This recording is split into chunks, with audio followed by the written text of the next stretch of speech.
Friends vote तो হলো জিত হার তো হয়ে গেল। মাইয়া যোজনা কি পেয়েছেন আপনারা? যদি পেয়েছেন নিশ্চয় কমেন্টে বলবেন। ওই 1000-এর জন্য সরকারটাই গেল গোলমাল হয়ে সবকে বোকা বানিয়ে চলে গেল।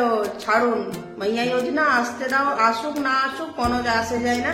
আমরা চলুন আজকে খাওয়া দাওয়া শীত তো, শীতে খাওয়া দাওয়া জমিয়ে খাওয়া দাওয়া হবে। পেলে ভালোই হতো সবাইয়েরই, যারা আশা করে ভোট দিয়েছে তাদের কি অবস্থা। Morning friends, fun with beauty channel আপনাদের স্বাগত জানাই। এত বড় মাছ সত্যি যেদিন হবে সেদিন সারাদিন ভালো মন্দ খেতে পাবে, আর যেদিন জুটে না সেদিন কিছু জুটে না গো। শুধু শাক ভাত, সবজি ভাত, ডাল রুটি, সবজি রুটি এইসবই জুটে। সত্যি কোনো দিন একদম ভাগ্যটা যেমন চাঁদের মতন চমকে উঠে। চলুন তাহলে সারাদিন কি কি খেলাম সেটা তো বলবো। তারপরে এই জবাটা দেখুন, আমার 1 বছর পর, একে 1 বছর যত্ন করার পর আজকে আমি এই ফুলটা দেখতে পেয়েছি। এটা হাইব্রিড জবা, বেচারা মেয়েটা আমার রাঁচি থেকে নিয়ে এসেছিল, 1 বছর পর ফুল ফুটেছে। আর এখন বাগানের অবস্থা একদমই খারাপ, শাকগুলো একদমই হচ্ছে না গো। বেগুনগুলো অনেক কি হলো, এবার গাছগুলো মরে যাচ্ছে। আর শাকগুলো আবার বীজ দিয়েছি, দেখা যাক। তারপরে দুপুর বেলায় চলে এলাম লেজ, শুয়ে গরম হিটারে বসে লেজ খাচ্ছি। কি করব, শুধু খাওয়া ছাড়া কাম কিছু নেই। বিকালে তো শানদার খাওয়া দাওয়া আছে। আজকে হচ্ছে গাজর হালুয়া, শীতের প্রথম আজকে গাজর হালুয়া হচ্ছে। তাই এখানে গাজরটা দেখুন ঘি দিয়ে একদম ভেজে নিচ্ছি, আর এখানে কাঠগুলো ক্রাশ করে নেবো। আর এখানে দুধটা জাল দিয়ে একদম ঘন করে নিচ্ছি দুধটা, দেখছেন একদম রসমালাই যেভাবে দুধটা থাকে সেরকম করে নিয়েছি। আর এখানে দেখুন খেজুর গুড় ক্রাশ করে নেবো। আজকে জমিয়ে গাজরের হালুয়া, শীতের প্রথম গাজরের হালুয়া করে নেবো। একদম ড্রাই হয়ে গেছে, এই সময় আমি ক্রাশ করা গুড়টা দিয়ে দেবো।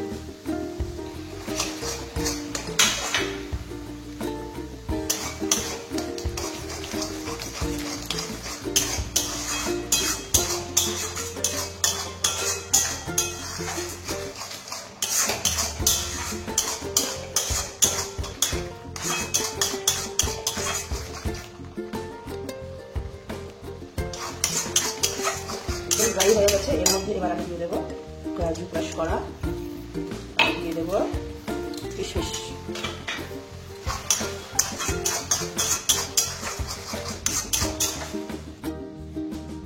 ফাইনালি গাজরের হালুয়া রেডি। আর এখানে গরম গরম রুটি, একদম ধোঁয়া উঠছে দেখুন। আর আজকে রাত্রে স্পেশাল হচ্ছে চিকেন 65। এটা ম্যারিনেশন করে রেখে নিয়েছি একটা স্পেশাল মশলা দিয়ে। আর এখানে আমি কড়াই গরম হতে দিয়ে দিই। এখানে কড়াই গরম হয়ে গেছে, এখানে দিয়ে দিব আমি, যেহেতু রিফাইন তেলে হয়, রিফাইন তেলটা অ্যাভয়েড করতে বলা হচ্ছে, তাই আমি সরষের তেল দিয়ে দিলাম।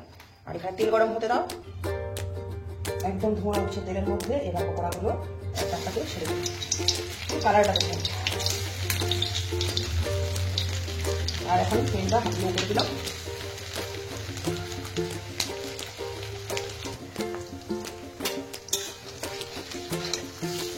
কালারটা দেখুন।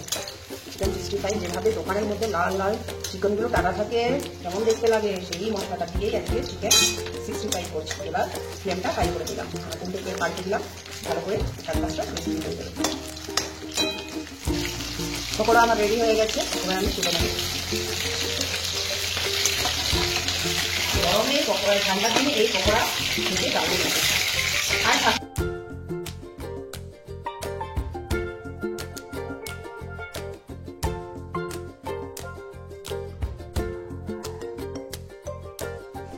চিকেন 65 রেডি হয়ে গেছে। আর যা গরম গরম জুসি যা টেস্ট।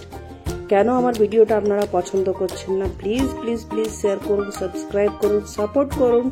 এত যে কষ্ট করে যারা আমার ভিডিও দেখছেন প্লিজ একটা লাইক অন্তত করুন। ধন্যবাদ বন্ধুরা। যেদিন হবে সেদিন সব থেকে ভালো ভালো খাবার হবে। গাজরের হালুয়া, গরম গরম রুটি, আর হয়েছে আবার এবার চলে এসছে রসমলাই। বাড়িতে করেছি দেখুন, বললাম না দুধটা জাল দিয়ে অনেকটাই দুধটা ঘন ছিল, তাই রসগোল্লা এনে রসমলাই করে দিলাম। আজকে একদম জমিয়ে খাবো চিকেন, রসমলাই, রুটি, গাজরের হালুয়া, দারুণ দারুণ। তাই কার মুখে জল আসছে শুধু দেখুন। রসের দইটুকু আর দুধটা যা ঘন শুধু দেখুন। ভিডিওটা পছন্দ হলে লাইক করবেন, শেয়ার করবেন, সাবস্ক্রাইব করবেন। প্লিজ প্লিজ প্লিজ সাপোর্ট করুন, শেয়ার করুন, সাবস্ক্রাইব করুন। ধন্যবাদ বন্ধুরা, ভালো থাকবেন, সুস্থ থাকবেন।